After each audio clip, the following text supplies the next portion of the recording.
kawanihan ng pamatay sunod. Good morning guys. Dito tayo ngayon guys sa Santa Rosa, Laguna. Muli, tinatawagan po ang bawat pinuno o kinakawan May event na naman ng guys. Pambansang Pulisya ng Pilipinas, kawanihan ng pamatay Samahan niyo kami, sunod, guys. tanggapan ng pamamahala Good morning, at good pagpapatibay ng morning. trapiko, laang Yan guys. Dito tayo ngayon sa Santa Rosa City, Laguna. Yan ating mga kasamaan sa Veterans Federation of the Philippines.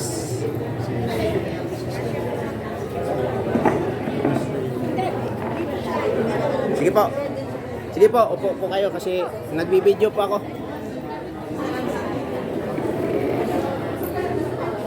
Yan ating mga kapulisan guys sa Santa Rosa, Laguna.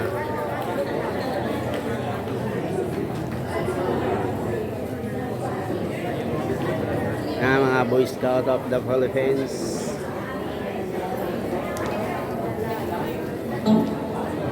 Gandang umaga po. Kung ito ay isa lang ng rehearsal. So, tapos echo. Hello, sound check. Hello, normal mic. Sound. Hello.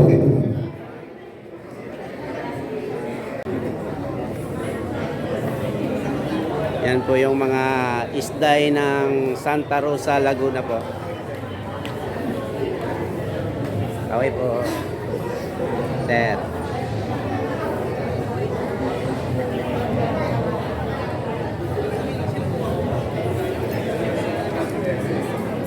Malugod namin kayong tinatanggap sa ika-81 taong anibersaryo ng Araw ng Paglaya ng Santa Rosa.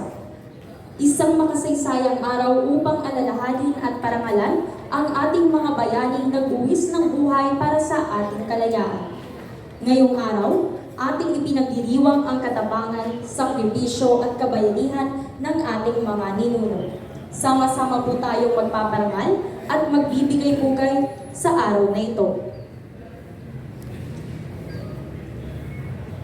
Upang formal na simula ng ating makasaysayang pagtitipon, inaanyayahan po ang lahat na tumayo at makiisa sa pag-awit ng pambansang awit ng Pilipinas na pangungunahan ng Banda ng Santa Rosa.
Ating itaas ang kanang kamay para sa panunumpa ng katapatan sa watawat.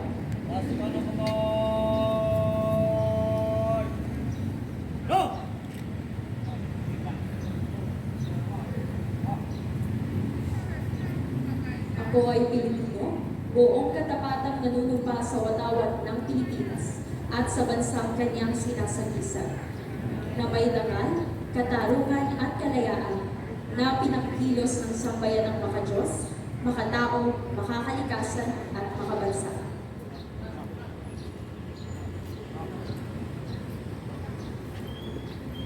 Kubo ko ng kuboy! No!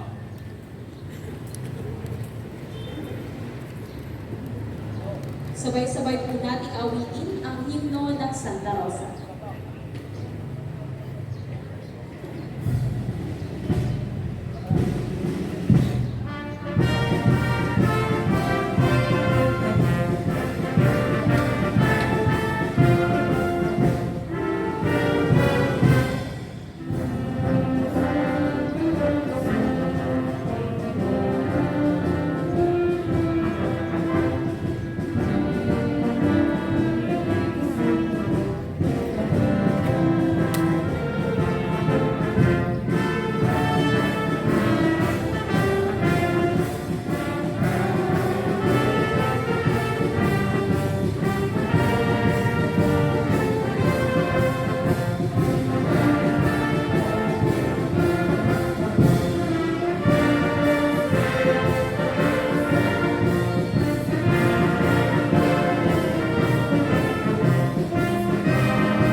mag-aalay ng bulaklak guys dito sa Santa Rosa City, Laguna.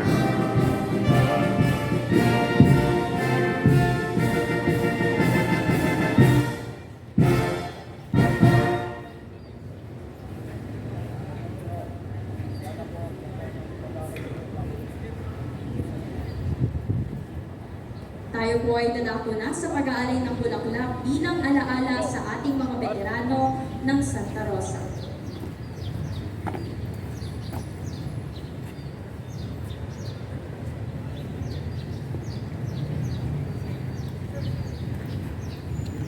Ang unang bulaklak ay iaalay mula sa tanggapan ng pamamahala at pagpapatupad ng trapiko at ito ay iaalay ni Ginoong Arnel Ponto.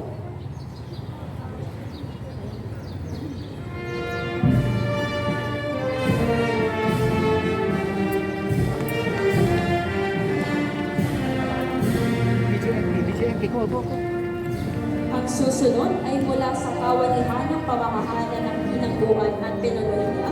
Ito ay iaalay ni SJOT Emily R. Oreo.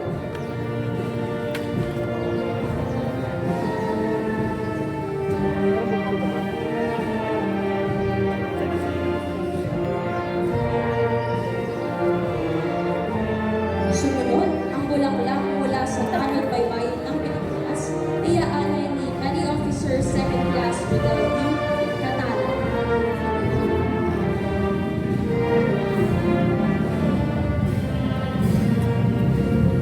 Ito ay susundan ng bulaklak mula sa Laangkawan ng Hukbong Katihan ng Pilipinas Bravo Company 403rd na iaalay ni 2LT John David Percy.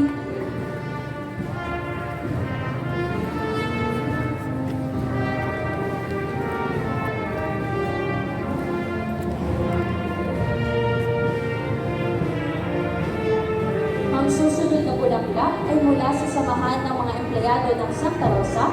Ito ay iaalay ng kanilang Pangulo, Ginoong Randy Jacinto Humara. Ito ay susundan ng bulaklak mula sa Kagawaran ng Edukasyon, Dibisyon ng Santa Rosa. Ito ay iaalay ng kanilang pangalawang pansangay na tagapamanihala ng mga paaralan, Dr. Elvira Catala. Ito ay susundan ng bulaklak mula sa Girl Scouts of the Philippines, Santa Rosa Council, at ito ay iaalay ni Binibining Apolonia Alatawa.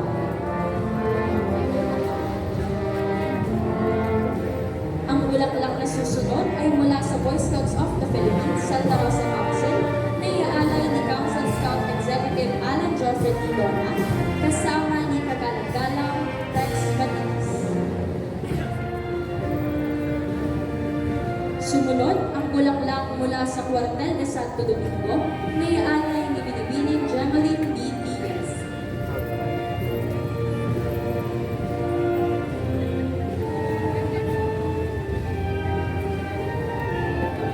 Sumunod ay iaalay mula sa Veterans of VFP of Santa Rosa Post na iaalay ni Ginoong Glorioso M. Camao. Susundan ng pag-aalay ng Sons and Daughters Association Incorporated Santa Rosa Post na pangungunahan ni Binibining Celia Castro.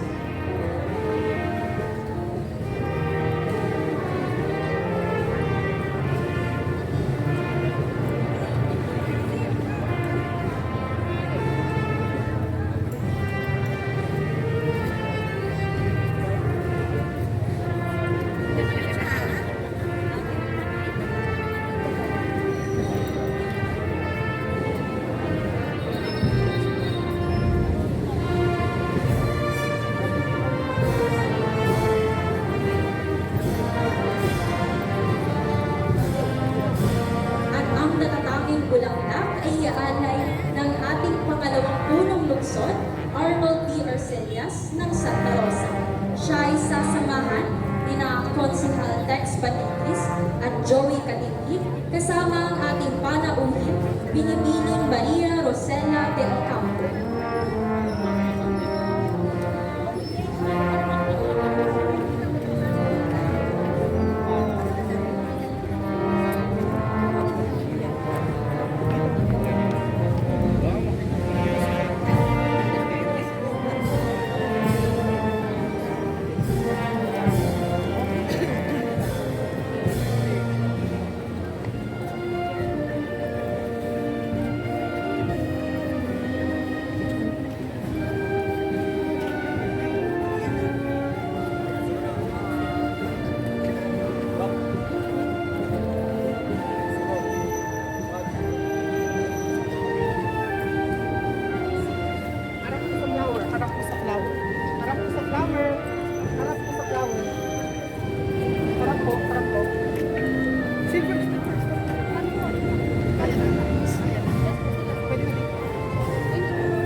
Kaya? Kaya?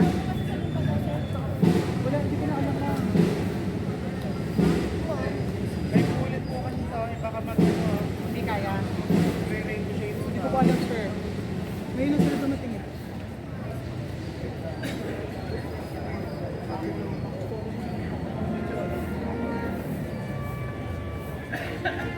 Saludo, sir. Saludo, sir. Okay na. Wala na. Tapos na. Ma'am, wala na. Tapos na. Tapos na.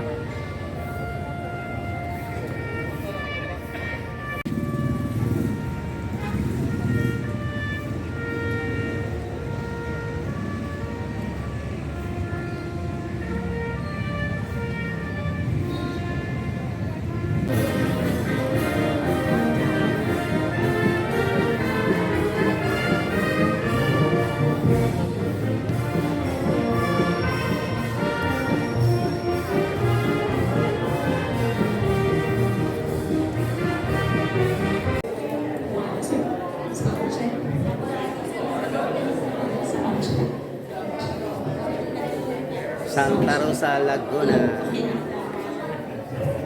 Mga kabayan, ang pagdating ng ating panahon, kagalang-galang Arnold Peter Silas, pangalawang